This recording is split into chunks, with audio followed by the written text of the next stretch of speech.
السلام علیکم۔ آج ہم بات کریں گے ایک ایسے نبی کی جو حضرت آدم علیہ السلام کے بعد سب سے پہلے اللہ تعالیٰ کے چنے گئے بندے بنے۔ جی ہاں، ہم بات کر رہے ہیں حضرت شیس علیہ السلام کی۔ اللہ رب العزت نے جب حضرت آدم علیہ السلام کو زمین پر بھیجا تو ان کے ساتھ حضرت حوا علیہ السلام بھی تھیں۔ حضرت آدم علیہ السلام کی نسل سے کئی بیٹے اور بیٹیاں پیدا ہوئیں، جن میں ایک خاص بیٹا حضرت شیس علیہ السلام تھے۔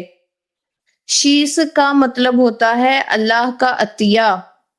کئی روایات کے مطابق حضرت حابیل کے بعد حضرت آدم علیہ السلام کو بہت صدمہ تھا۔ اسی دکھ کی حالت میں اللہ تعالیٰ نے ان کو ایک نیک اور پاکیزہ بیٹا عطا فرمایا جس کا نام شیس علیہ السلام رکھا گیا۔ حضرت ابن عباس رضی اللہ تعالی عنہ فرماتے ہیں کہ جب حضرت آدم علیہ السلام کا انتقال قریب آیا تو اللہ نے ان کی رہنمائی فرمائی کہ شیس تمہارے بعد نبی ہوں گے اور تمہاری اولاد کی رہنمائی کریں گے۔ کوشچن ہے کہ حضرت شیس علیہ السلام کو نبوت کب ملی؟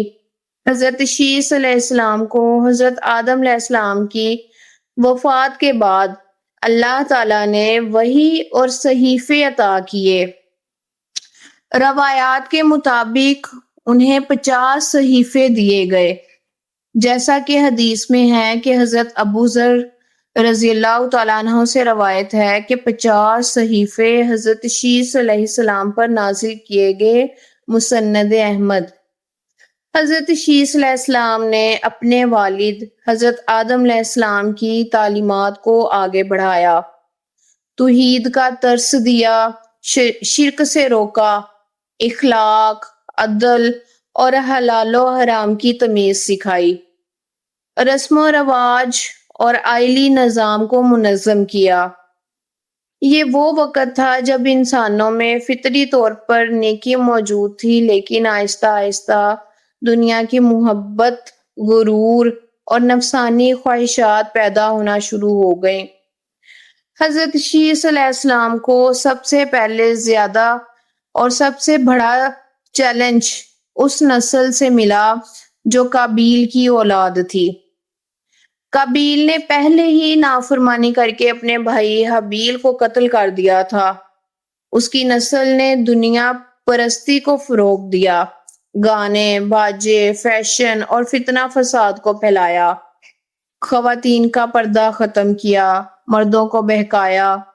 حضرت شیس علیہ السلام نے اس فتنہ کو روکنے کی کوشش کی، لیکن وہ لوگ گناہوں میں بڑھتے چلے گئے۔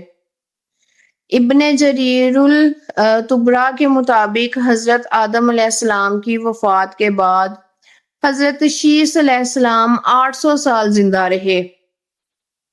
امام ابن کثیر لکھتے ہیں کہ حضرت شیس علیہ السلام نے نبوت کے فرائض انجام دیے اور اپنی قوم کو اللہ کی طرف بلایا۔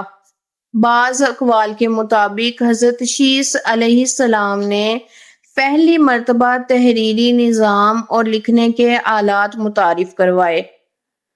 حضرت شیس علیہ السلام کی وفات بھی اسی مقام پر ہوئی جہاں حضرت آدم علیہ السلام کی ہوئی تھی، یعنی جبل ابو قبیس، مکہ مکرمہ کے قریب ایک پہاڑ ہے۔ ان کی قبر کا ٹھیک مقام معلوم نہیں، مگر بعض روایات کے مطابق ان کا انتقال 850 سال کی عمر میں ہوا۔ حضرت شیس علیہ السلام کی زندگی ہمیں سکھاتی ہے کہ نیکی کا پیغام نسل در نسل پہنچانا انبیاء کا کام ہے۔ فتنہ چاہے جتنا بھی بڑا ہو، اللہ کے نیک بندے کبھی خاموش نہیں رہتے۔ دنیا کی رونقوں سے متاثر ہو کر دین کو نہیں چھوڑنا چاہیے۔ ہر نبی نے اپنی قوم کو اللہ کی طرف بلایا اور یہی ہمارا مشن بھی ہونا چاہیے۔ حضرت شیس علیہ السلام کی داستان ہمیں اس بات کی یاد دہانی کراتی ہے کہ اللہ ہمیشہ اپنے بندوں کو ہدایت کے لیے نبی بھیجتا رہا، اور انبیاء کا پیغام ایک ہی تھا: اللہ کی بندگی کرو اور اس کے سوا کسی کو نہ پکارو۔ اگر آپ کو حضرت شیس علیہ السلام کی یہ مکمل تاریخ پسند آئی ہو تو ویڈیو کو لائک، شیئر اور سبسکرائب کرنا نہ بھولیں۔